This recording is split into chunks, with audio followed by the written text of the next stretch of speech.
Hi hello friends, ಎಲ್ಲರೂ ಹೇಗಿದ್ದೀರಾ? ಎಲ್ಲರೂ ಚೆನ್ನಾಗಿದ್ದೀರಾ ಅಂತ ಭಾವಿಸ್ತಾ ಬನ್ನಿ ಇವತ್ತಿನ ವಿಡಿಯೋ ಸ್ಟಾರ್ಟ್ ಮಾಡೋಣ. ಇವತ್ತಿನ ವಿಡಿಯೋದಲ್ಲಿ ಏನಂದರೆ ತುಪ್ಪ ಹೇಗೆ ಮಾಡೋದು ಅಂತ ಶೇರ್ ಮಾಡ್ತಾ ಇದ್ದೀನಿ ನಿಮಗೆ.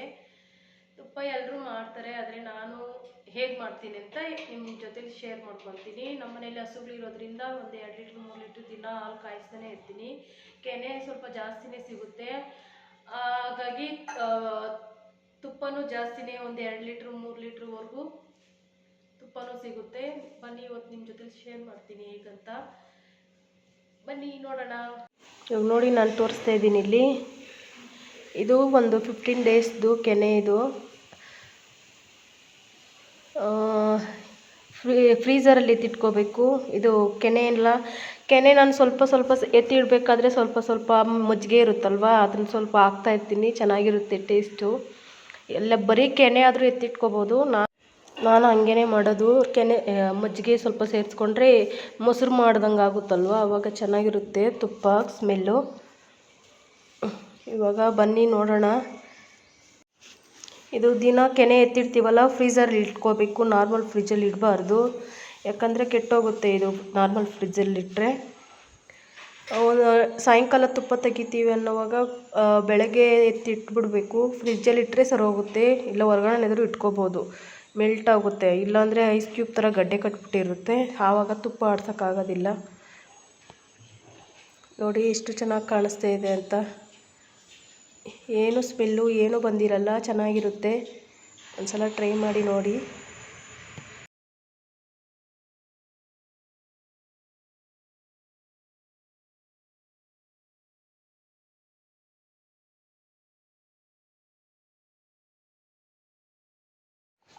ಇವಾಗ ನಾನು ಮಿಕ್ಸಿ ಜಾರ್ಗೆ ಸ್ವಲ್ಪನೇ ಹಾಕ್ಕೊಂಡು ತಿರುಗಿಸ್ಕೊತೀನಿ. ಇದು ದೊಡ್ಡ ಮಿಕ್ಸಿ ಜಾರ್ ಇರುತ್ತಲ್ವ, ಅದರಲ್ಲೇ ಹಾಕ್ಕೋಬೋದು. ನಂದು ಅದು ಜಾರ್ದು ಮುಚ್ಚಳ ಬಂದು ಸ್ವಲ್ಪ ಲೂಸ್ ಇದೆ, ಎಲ್ಲ ಎಗರ್ಬಿಡುತ್ತೆ ಮಿಕ್ಸಿ ಓಡಿಸ್ದವಾಗ. ಅದಕ್ಕೆ ನಾನು ಮಸಾಲೆ ರುಬ್ತಾರಲ್ವ ಅದರಲ್ಲೇ ಹಾಕ್ಕೋತೀನಿ. ಇಲ್ಲ ಜ್ಯೂಸ್ ಜಾರಲ್ಲಿ ಕೂಡ ಹಾಕ್ಕೊಂಡು ರುಬ್ಕೋಬೋದು, ಅದರಲ್ಲಿ ಇನ್ನೂ ಚೆನ್ನಾಗಿ ಬರುತ್ತೆ. ಅದು ಮೇಲ್ಗಡೆ ಇತ್ತು, ನಾನು ಇವಾಗ ಅದನ್ನೆಲ್ಲ ಯಾರು ತೆಗಿತಾರೆ ಅಂದ್ಬಿಟ್ಟು ನಾನು ಇದನ್ನೇ ಇದು ಮಾಡ್ತೀನಿ. ಎಲ್ಲದಕ್ಕೂ ಅಷ್ಟೇ ಇದೇ ಜಾರ್ ಜಾಸ್ತಿ ಬಳಸೋದು ನಾನು ಬಾಟ್ಲಲ್ಲಿ ಅಳ್ಳಾಡಿಸ್ಬಿಟ್ಟು, ಬಾಯಿ ಅಗಲ ಇರುತ್ತಲ್ವ ಆ ಥರ ಬಾಟ್ಲಿಗೆ ಮಿಕ್ಸಿಯಲ್ಲಿ ಸ್ವಲ್ಪ ಇದು ಮಾಡಿಬಿಟ್ಟು ಮೊಸರು ಥರ ಮಾಡಿಕೊಂಡು ಅದರಲ್ಲಿ ಹಾಕ್ಕೊಂಡು ಅಳ್ಳಾಡಿಸಿದ್ರೆ ಬೇಗ ಬೆಣ್ಣೆ ಬರುತ್ತೆ. ಫಸ್ಟಲ್ಲಿ ಹಂಗೆ ಮಾಡ್ತಾಯಿದ್ದಿದ್ದು, ಆಮೇಲೆ ಈ ಟ್ರಿಕ್ಸ್ ಕಂಡಿಡ್ಕೊಂಡಿದ್ದು ನಾನು.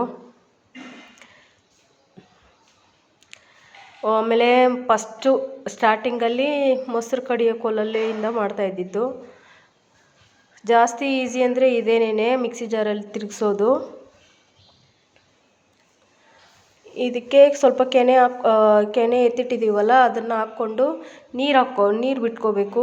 ಕೋಲ್ಡ್ ನೀರಾಗಲಿ ಅಥವಾ ನಾರ್ಮಲ್ ನೀರಾಗಲಿ, ನೀರು ಸ್ವಲ್ಪ ಜಾಸ್ತಿ ಇದ್ದರೆ ಬೇಗ ಬೆಣ್ಣೆ ಬರುತ್ತೆ. ಇವಾಗ ನೋಡಿ, ನಾನು ಓಡಿಸ್ಕೊತಾ ಇದ್ದೀನಿ. ಮಿಕ್ಸಿ ಜಾಸ್ತಿ ಆನು ಆಫು ಮಾಡಿ ಮಾಡ್ಕೋಬೇಕು, ಒಂದೇ ಸಮ ಓಡಿಸ್ಬಾರ್ದು ಮಿಕ್ಸಿನ, ಬಿಸಿ ಬಂದುಬಿಡುತ್ತೆ, ಅವಾಗ ಬೆಣ್ಣೆ ಚೆನ್ನಾಗಿ ಬಂದಿರಲ್ಲ. ನೋಡಿ, ನಾನಿಲ್ಲಿ ಆನು ಆಫು ಮಾಡಿನೇ ತೆಗಿತಾ ಇರೋದು. ತೋರಿಸ್ತೀನಿ ನೋಡಿ ನಿಮಗೆ. ನೋಡಿ ಎಷ್ಟು ಸಖತ್ತಾಗಿ ಕಾಣಿಸ್ತಾ ಇದೆ ಅಂತ ಬೆಣ್ಣೆ.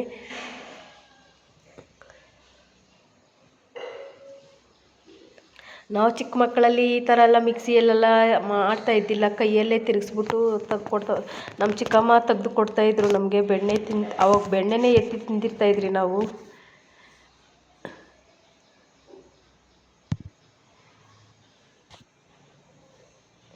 ಇನ್ನೊಂದು ರೌಂಡು ಹಂಗೇ ಸ್ವಲ್ಪನೇ ತೆಗೆದು ಹಾಕ್ಕೊಳ್ಳೋದು ಮಿಕ್ಸಿಗೆ. ನನಗಿದೆಲ್ಲ ಪ್ರೋಸೆಸ್ ಮಾಡೋ ಅಷ್ಟರಲ್ಲಿ ಒಂದು 1/2 hour ಆಗುತ್ತೆ ಟೈಮು. ಇದಕ್ಕಂತಲೇ ಟೈಮ್, ನಾನು ಕೆಲಸ ಕಮ್ಮಿ ಇರಬೇಕಾದ್ರೆ ಈ ಕೆಲಸ ಮಾಡ್ಕೋತೀನಿ. ಕೆಲಸ ಜಾಸ್ತಿ ಇದ್ದವಾಗ ಇದನ್ನು ಮಾಡೋಕ್ಕೆ ಹೋಗೋದಿಲ್ಲ, ಯಾಕಂದರೆ ಸ್ವಲ್ಪ ಇದಕ್ಕಂತಲೇ ಟೈಮ್ ಕೊಡಬೇಕು. ಎತ್ಕೊಂಡ್ರೆ ಇದೆಲ್ಲ ಫುಲ್ ಫಿನಿಷ್ ಮಾಡೋವರೆಗೂ ಬೇರೆ ಕೆಲಸ ಮಾಡೋದಿಲ್ಲ.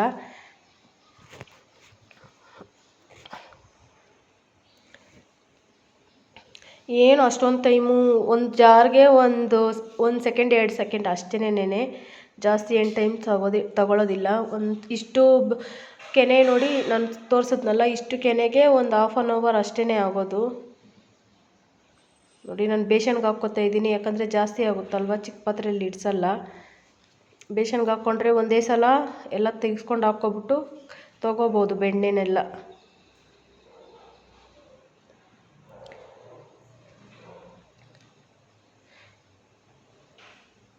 ಇವಾಗ ಲಾಸ್ಟ್ ಬ್ಯಾಚ್ ನಾನು ಹಾಕ್ಕೊತಾ ಇರೋದು.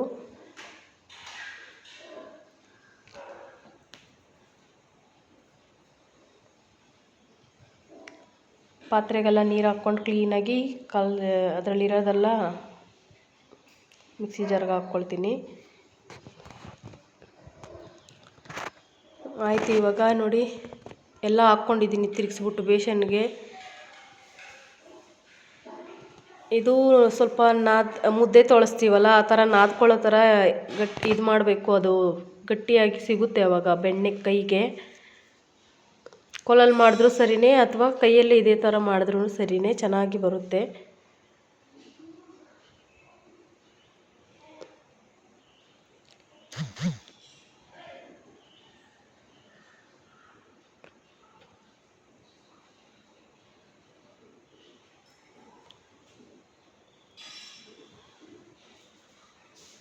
ಎಷ್ಟು ಸಿಂಪಲಾಗಿ ಮಾಡ್ಕೊಬೋದಲ್ವ. ಹೊರಗಡೆ ತಂದು ಹೆಲ್ದಿ ಇಲ್ಲದೆ ಇರೋ ತುಪ್ಪ ಎಲ್ಲ ತಿಂದು ಹುಷಾರಿಲ್ದಿರಂಗೆ ಮಾಡಿಕೊಂಡ್ರೆ ಅದನ್ನೇ ಮನೇಲಿ ನಾವು ಮಾಡಿಕೊಂಡ್ರೆ ಹೆಲ್ದಿಯಾಗಿ ತಿನ್ಕೋಬೋದು. ನೋಡಿ, ಕೈಗೆ ಅಂಟ್ಕೋಬಾರ್ದು ಬೆಣ್ಣೆ, ಆ ಥರ ಬಂದರೆ ಪರ್ಫೆಕ್ಟ್ ಇದೆ ಅಂತ. ನೋಡಿ ಬಾಲ್ ಥರ ಇಲ್ಲಿ ಬರ್ತಾ ಇದೆ ನೋಡಿ.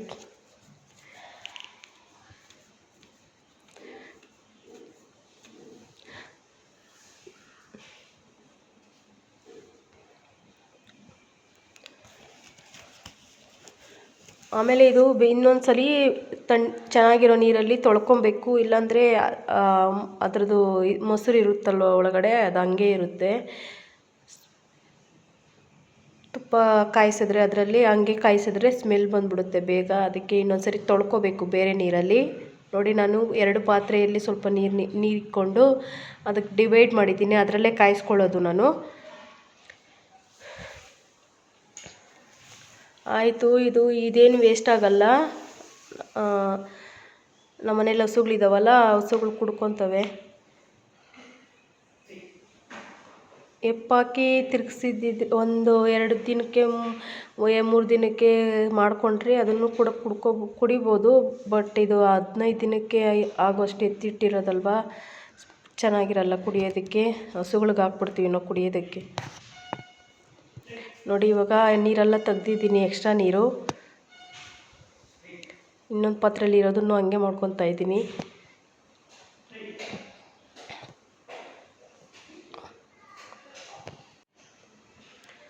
ಹಿಂಗೆ ಒತ್ತಿ ತೊಗೋಬೇಕು ನೀರನ್ನ, ಆಚೆ ಬಂದ್ಬಿಡುತ್ತೆ ನೀರೆಲ್ಲ. ನಾನು ಬೆಣ್ಣೆ ತೆಗೆದುಬಿಟ್ಟು ಫ್ರಿಜ್ಜಲ್ಲಿ 1 ದಿನ ಎತ್ತಿಟ್ಬಿಡ್ತೀನಿ, ಅವಾಗ ನೀರೆಲ್ಲ ಸಪ್ರೇಟ್ ಬಂದ್ಬಿಡುತ್ತೆ ಅದರಲ್ಲಿರೋದೆಲ್ಲ. ಇವಾಗ ತಕ್ಷಣಕ್ಕೆ ಯಾರೋ ಕೇಳಿದರು ತುಪ್ಪ ಅಂದ್ಬಿಟ್ಟು, ನಮ್ಮ ಮನೆಯವ್ರು ಹೇಳಿದ್ರು, ಅದಕ್ಕೋಸ್ಕರ ರೆಡಿ ಮಾಡ್ತಾಯಿದ್ದೀನಿ ಇಲ್ಲಿ.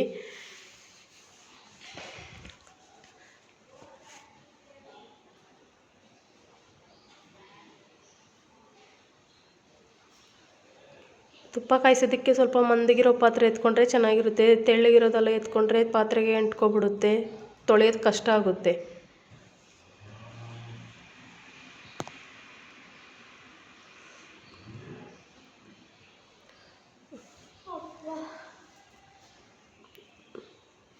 ನೋಡಿ, ಇಲ್ಲಿ ನಾನು 2 ಕಡೆ 2 ಪಾತ್ರೆ ಇಟ್ಕೊಂಡಿದ್ದೀನಿ ಬೇಗ ಆಗಲಿ ಅಂತ. ಈ ಥರ ಕಾಯಿಸಿದ್ರೆ ಹಂಗೆ ಬೆಣ್ಣೆ ತೆಗೆದು ಹಂಗೆ ಕಾಯಿಸೋಕ್ಕೋದ್ರೆ ಸ್ವಲ್ಪ ಲೇಟೇ ಆಗೋದು. ಅದೇ ಫ್ರಿಜ್ಜಲ್ಲಿ 1 ದಿನ ಫ್ರಿಜ್ಜಲ್ಲಿ ಎತ್ತಿಟ್ಬಿಟ್ಟು ಕಾಯಿಸಿದ್ರೆ ಬೇಗ ತುಪ್ಪ ಆಗಿಬಿಡುತ್ತೆ. ಇದು ಕಾಯಿಸ್ಬೇಕಾದ್ರೆ ಎಲ್ಲೋ ಹೋಗ್ಬಾರ್ದು, ಸ್ಟವ್ ಹತ್ರನೇ ಇರಬೇಕು, ಇಲ್ಲಾಂದರೆ ಎಲ್ಲ ಉಕ್ಕಿ ಬಂದುಬಿಡುತ್ತೆ. ಸ್ಟಾರ್ಟಿಂಗಲ್ಲಿ ಫುಲ್ ಎಲ್ಲ ನೋಡಿ ಈ ಥರ ನೊರೆ ಥರನೇ ಬರೋದು.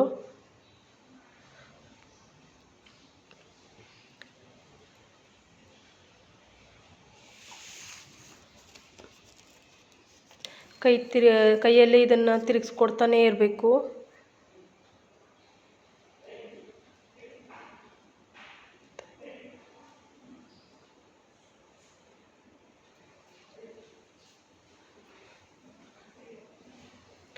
ನಾನೇನು ಇದಕ್ಕೆ ಮೆಂತ್ಯ ಬೆಳ್ಳುಳ್ಳಿ ಎಲ್ಲ ಹಾಕೋದಿಲ್ಲ, ಯಾಕಂದರೆ ದೇವ್ರಿಗೆಲ್ಲ ಉಪಯೋಗಿಸಂಗಿಲ್ವಲ್ಲ, ಅದಕ್ಕೋಸ್ಕರ ನಾನು ಬರೀ ಲವಂಗ ಮತ್ತು ಏಲಕ್ಕಿ ಅಷ್ಟೇನೆ ಹಾಕೋದು. ಅದು ತಿನ್ನೋದಕ್ಕೂ ಆಗುತ್ತೆ ಮತ್ತು ದೇವ್ರ ದೀಪ ಹಚ್ಚೋಕ್ಕೂ ಆಗುತ್ತೆ. ಅದಕ್ಕೋಸ್ಕರ ಕೆಲವರು ವೀಳ್ಯದೆಲೆ ಮತ್ತು ನುಗ್ಗೆ ಸೊಪ್ಪು ಮತ್ತು ನೋಡಿ ಇಲ್ಲಿ ಸ್ವಲ್ಪ ಉಕ್ಕಿಬಿಡ್ತು, ಈ ಕಡೆ ತಿರ್ಗಿಸ್ಕೊಂಡಿದ್ದೆ, ಆ ಕಡೆ ಗಮನಿಸಿಲ್ಲ, ನೋಡಿ ಇಲ್ಲಿ ಒಂಚೂರು ಉಕ್ಕಿಬಿಡ್ತು. ಅದಕ್ಕೋಸ್ಕರ ವೀಳ್ಯದೆಲೆ ಮತ್ತು ನುಗ್ಗೆ ಸೊಪ್ಪು ಎಲೆ ಮತ್ತು ಮೆಂತ್ಯ ಕಾಳು, ಬೆಳ್ಳುಳ್ಳಿ ಎಲ್ಲ ಒಬ್ಬೊಬ್ಬರು ಒಂದೊಂದು ಥರ ಹಾಕ್ತಾರೆ. ನಾನು ಆದರೆ ಇಲ್ಲಿ ಏನೂ ಹಾಕೋದಿಲ್ಲ, ಬರೀ ಲವಂಗನೂ ಏಲಕ್ಕಿ ಮಾತ್ರನೇ ಹಾಕ್ಕೊಳ್ಳೋದು. ಅರಿಶಿನ ಪುಡಿ ಕೂಡ ಹಾಕಲ್ಲ, ಪ್ಯೂರ್ ತುಪ್ಪದ ಕಲರೇ ಇದು ಬರೋದು. ಬೇಕಾದರೆ ಕಾಯಿಸಿದ್ರೆ ತೋರಿಸ್ತೀನಿ ನೋಡಿ ನಿಮಗೆ ಲಾಸ್ಟಿಗೆ ಯಾವ ಕಲರ್ ಬರುತ್ತೆ ಅಂತ.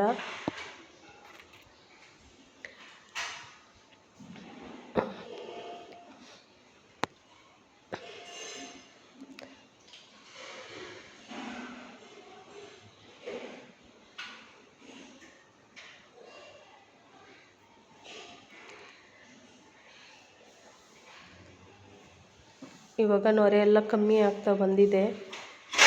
ಇನ್ನೂ ಒಂದು 10 ನಿಮಿಷವರೆಗೂ ವೆಯ್ಟ್ ಮಾಡಬೇಕು ಇದಾದಮೇಲಕ್ಕೆ.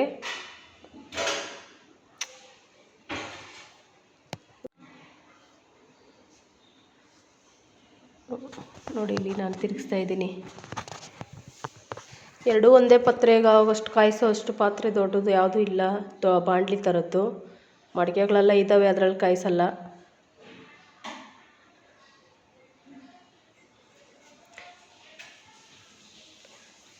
ಮೀಡಿಯಮ್ ಫ್ಲೇಮಲ್ಲೇ ಇಟ್ಕೋಬೇಕು, ಹೈ ಫ್ಲೇಮಲ್ಲೆಲ್ಲ ಇಟ್ಕೋಬಾರ್ದು.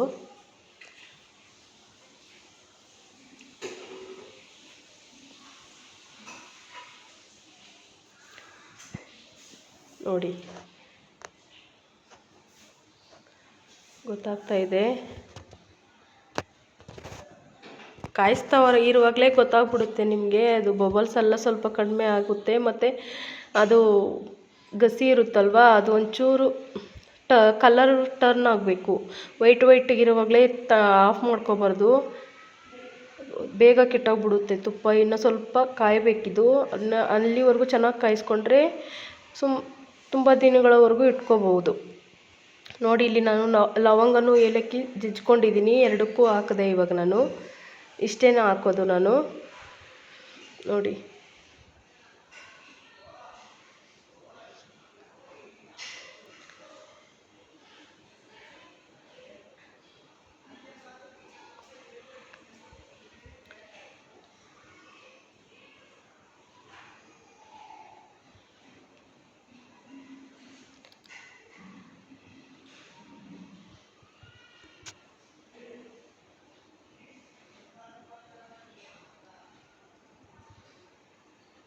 ಆಯಿತು ಇದು.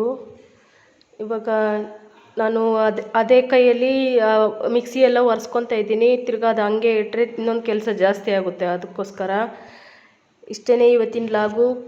ಪ್ಲೀಸ್ ಲೈಕ್ ಮಾಡಿ, ಶೇರ್ ಮಾಡಿ, ಫ್ರೆಂಡ್ಸ್ ಆ್ಯಂಡ್ ಫ್ಯಾಮಿಲಿಗೆ ಸಬ್ಸ್ಕ್ರೈಬ್ ಮಾಡ್ಕೊಳ್ಳಿ ನಮ್ಮ ಚಾನಲ್ಗೆ. Thanks for watching.